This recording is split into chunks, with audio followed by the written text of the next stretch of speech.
फसलों में हम नाइट्रोजन देने के लिए यूरिया उर्वरक का बहुत प्रयोग करते हैं और ये उर्वरक बहुत ज़्यादा प्रयोग किया जाता है। लगभग सभी फसलों में इसका प्रयोग किया जाता है और इसके अच्छे परिणाम भी देखने को मिलते हैं। और यूरिया पे मैंने कई लेक्चर्स बना चुका हूँ और कई चर्चा कर चुका हूँ।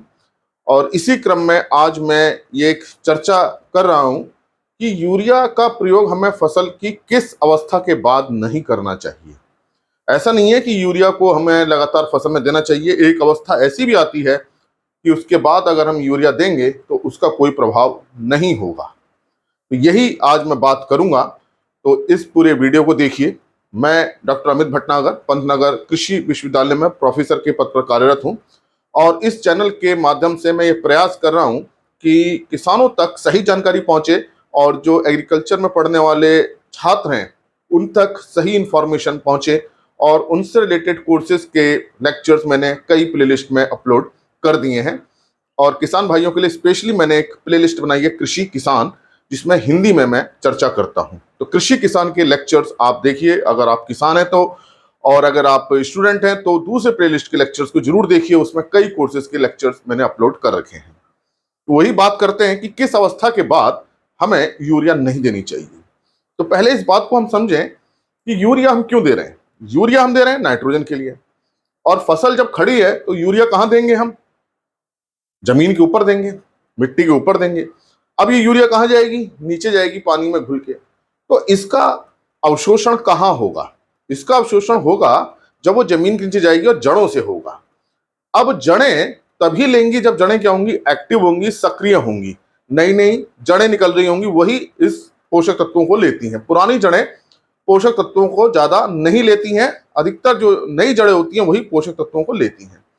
अगर हमने कोई ऐसी फसल उगाई है जो अनाज वाली है, मान लीजिए धान है, मक्का है, गेहूं है, ज्वार है, बाजरा है, तो ऐसी फसलों में जब फूल आने लगता है तो जड़ों का विकास रुक जाता है।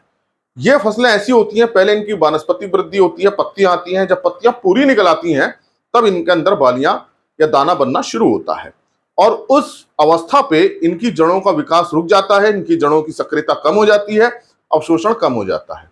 ऐसी अवस्था में अगर हम यूरिया डालते हैं तो क्या होगा? यूरिया पहुंचेगी, अगर जड़ में पहुंचती है, पानी के साथ पहुंचती है, तो जड़ें उसको नहीं लेंगी क्योंकि उनकी सक्रियता कम हो गई, उनको काम करना बंद हो गया है। तो जड़ें भी एक समय के बाद काम करना बंद कर देती हैं। वो समय होता है जब उसमें फूल आना शुरू हो जाता है। इसका मतलब कि अनाज वाली फसलें जो हैं उसमें हमें फूल आने से पहले पहले यूरिया देनी होगी। उसके बाद अगर हम देते हैं तो उसका प्रभाव नहीं आएगा। तो ये बात आपको समझ में आई होगी कि हमें यूरिया कब तक देनी है? जब तक उसकी जड़ों की सक्रियता बनी हुई है, जड़ें एक्टिव हैं, अपना काम कर रही हैं। और ये काम करना कब बंद होता है? जब पत्तियां निकलनी बंद हो जाती हैं। पत्तियां निकलनी कब बंद होंगी? जब उसमें फूल आना शुरू हो जाएगा। तो अनाज वाली फसलों में ये विशेषता होती है कि पत्तियां निकलने के बाद ही बालियां निकलती हैं। ऐसा नहीं होता कि बालियां निकलने के बाद ही पत्तियां निकल रही हैं। तो ये आपको बात समझ में आई होगी पहली, कि जड़ों की सक्रियता जब तक है तभी तक हमें पोषक तत्व देना है, और जड़ों की सक्रियता तभी तक है जब तक उसके अंदर फूल नहीं आता है। तो ये आपको बात समझ में आई होगी कि इस मतलब इस अवस्था के बाद हमको यूरिया नहीं देनी है। दूसरा कारण समझिए कि जो नाइट्रोजन है, जो यूरिया में है, उसका काम क्या है? उसका काम है वानस्पतिक वृद्धि करना, उसका काम है पत्तियां निकलना, उसका काम है कल्ले निकालना, उसका काम है पौधे की उपज लंबाई बढ़ाना। और इन सब के कारण क्या होता है? उपज बढ़ती है। पत्तियां प्रकाश संश्लेषण करती हैं।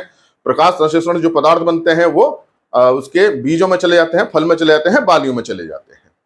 अब जितनी भी अनाज वाली फसलें हैं, ये जैसे मैंने भी बताया था, धान है, गेहूं है, मक्का है, इसमें पहले एक निश्चित अवधि तक वनस्पतिक वृद्धि होती है, मतलब पत्तियां निकलती हैं, लंबाई बढ़ती है, कल्ले निकलते हैं। उसके बाद जब फूल आना शुरू हो जाता है, मतलब बालियां जब निकलनी शुरू होंगी ऊपर से, या भुट्टा है तो उसका, अगर मान लीजिए मक्का है तो भुट्टा निकलना शुरू हो जाएगा या उसका ऊपर का फूल निकलना शुरू हो जाएगा। उसके बाद इनकी पत्तियां नहीं निकलती हैं, लंबाई नहीं बढ़ती है, कल्ले नहीं निकलते।